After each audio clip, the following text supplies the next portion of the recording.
Alors, les questions qui nécessitent l'utilisation des taux et des CM dans les QCM ressemblent à ces deux types de questions.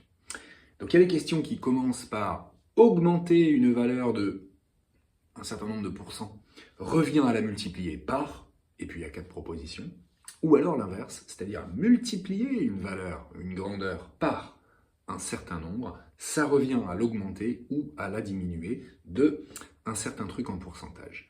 Donc dans ces questions-là se cachent les deux notions importantes là, de cette année, les deux outils qui s'appellent les taux d'évolution, qui sont la plupart du temps en pourcentage, et les coefficients multiplicateurs, les fameux CM. Ok ? Et tout repose sur la bonne distinction entre les deux et savoir qu'il existe deux petites formules, des formules microscopiques, vraiment toutes simples, toutes faciles, vous allez voir quand je vais les écrire, que je vais vous écrire, mais on va voir qu'il vaut mieux le faire mentalement et mécaniquement que finalement penser aux formules. Alors c'est quoi ces formules ? C'est le lien qu'il y a entre taux et CM, c'est-à-dire augmenter une grandeur d'un certain pourcentage, je reviens à la multiplier par son CM. Et en fait, le CM, c'est tout simplement 1 plus T. Voilà. Et multiplier une grandeur par un certain nombre, qui en fait est un CM, parce que je multiplie, donc je suis en train de parler ici dans mes trous d'un coefficient multiplicateur, d'un CM, ça revient à l'augmenter ou à le diminuer de CM moins 1. Voilà, c'est tout. Mais derrière ces deux petites formules se cachent des petites subtilités.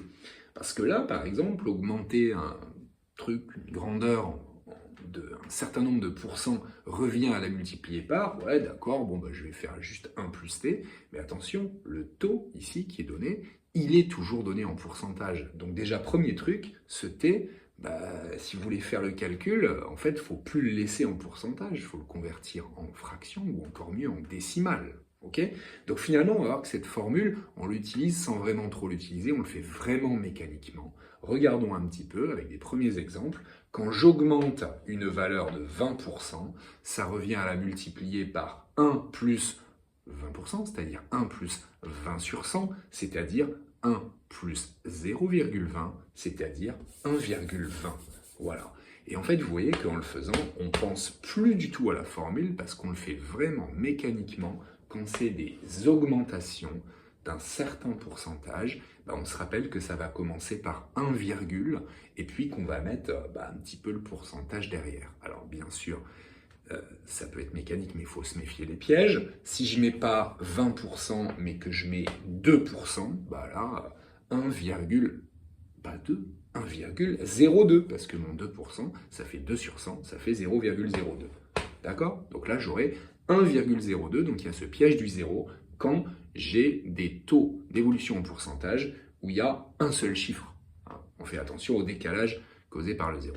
Ok ? Et puis on va encore un tout petit peu plus loin. Quand c'est des augmentations d'un truc qui est avec des virgules, là aussi on fait attention. Par exemple, une augmentation de 2,5%, attention, j'aurai 1 plus 2,5 sur 100, c'est-à-dire 1,025.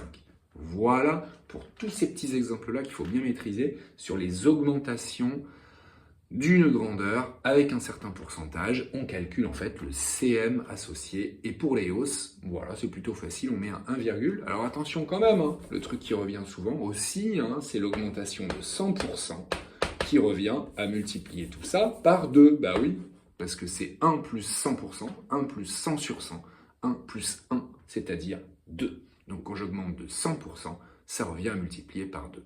Voilà pour les hausses. Pour les augmentations, en fait, c'est un peu plus embêtant pour les baisses. Regardez, si je mets des baisses cette fois, c'est la même formule. Des diminutions, c'est toujours 1 plus t, mais par contre, attention, là, le t, il est négatif, parce qu'une diminution de 20%, par exemple, je vais faire toujours 1 plus t, mais mon t, il vaut moins 20%, donc moins 20 sur 100.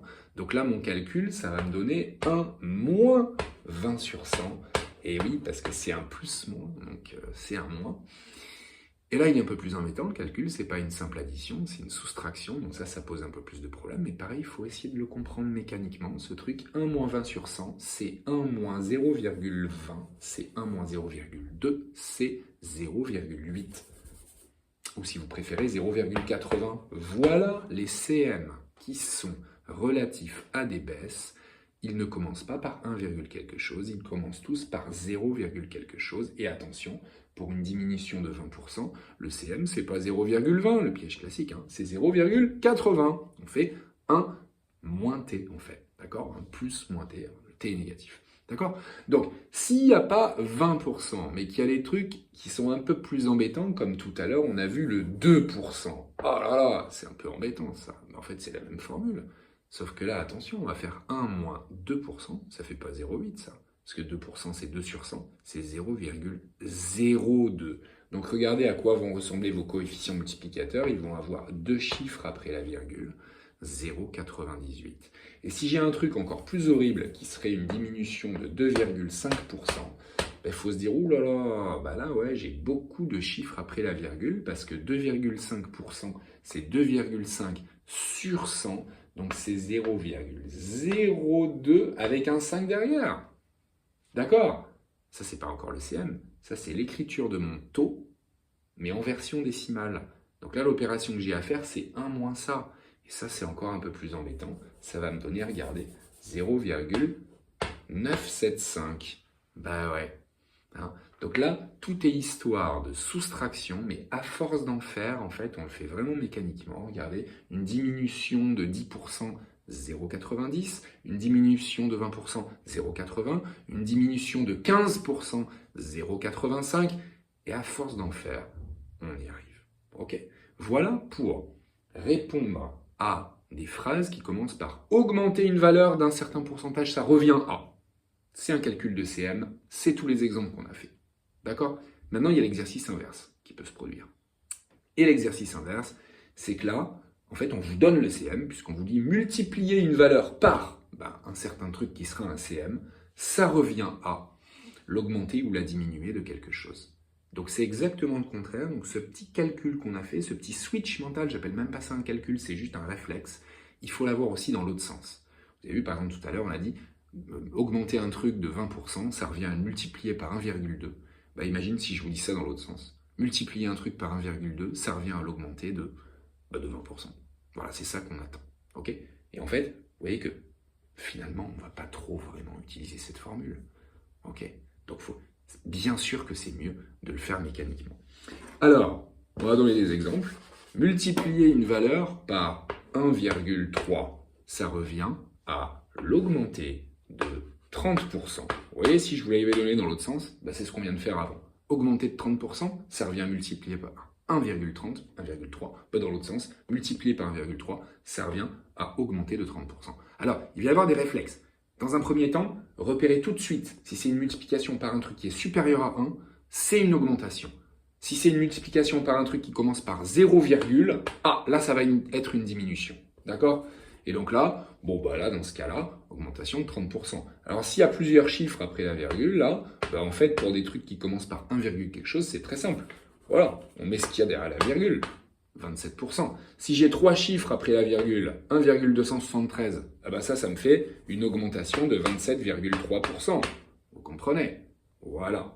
Mais par contre, maintenant, si j'ai un coefficient multiplicateur, donc je répète, présenté dans cette phrase, multiplier une grandeur par un certain truc, c'est donc un coefficient multiplicateur, si c'est multiplié par 0,6, ça revient à faire quoi? Là, tout de suite, le réflexe. On me donne un CM qui commence par 0, qui est inférieur à 1. Donc ça, c'est une baisse. Mais une baisse de combien? Alors bien sûr, attention, pas le piège, du 60%. C'est pas une baisse de 60% ici. C'est une baisse de 40%. Eh oui, à la diminuer de 40%. Alors pourquoi? Encore une fois, je répète, si vous l'aviez fait dans l'autre sens, cette phrase, si on vous avait posé diminuer une grandeur de 40%, vous m'auriez calculé le CM, 1 moins 40%, 1 moins 40 sur 100, 0,60. Voilà. Et bien, il faut savoir le faire mentalement dans l'autre sens. Se dire, attends, ce 0,6 là, comment le sait, ça correspond à quoi? Ah bah oui, j'en ai déjà vu, je le fais dans l'autre sens, le mécanisme. Ah ouais, mais j'ai déjà vu que diminuer d'un truc, déjà je sais que c'est une diminution, diminuer d'un truc, d'un certain pourcentage, je vais faire 1 moins le truc sur 100, ok. Donc là, je bricole un peu dans ma tête, je reprends des exemples. Alors, diminuer de 20%, c'est 0,8. Diminuer de 30%, c'est 0,7. Ah, diminuer de 40%, c'est 0,6. Ah bah ouais, diminuer de 40%, le voilà. ok? Et sinon, c'est des soustractions.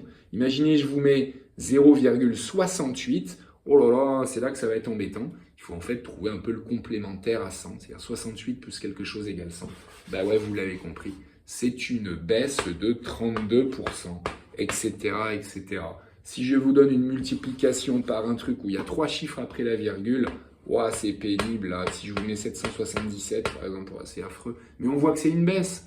Et donc, parmi les réponses proposées, évidemment, il faudra trouver une diminution en pourcentage. Et une diminution en pourcentage ici, ouais, c'est embêtant. Alors, on avait vu 0,7, ça faisait une baisse de 30%. Ok, je le remets là, 0,7 c'était moins 30%. On avait vu aussi 0,75, c'était une baisse de moins 25%. On est un peu dans ces eaux-là, quoi. Faut continuer à fouiller un petit peu. Et là, j'ai encore un autre chiffre après la virgule. Alors 0,77, je comprends que ça va être une baisse de moins 23%.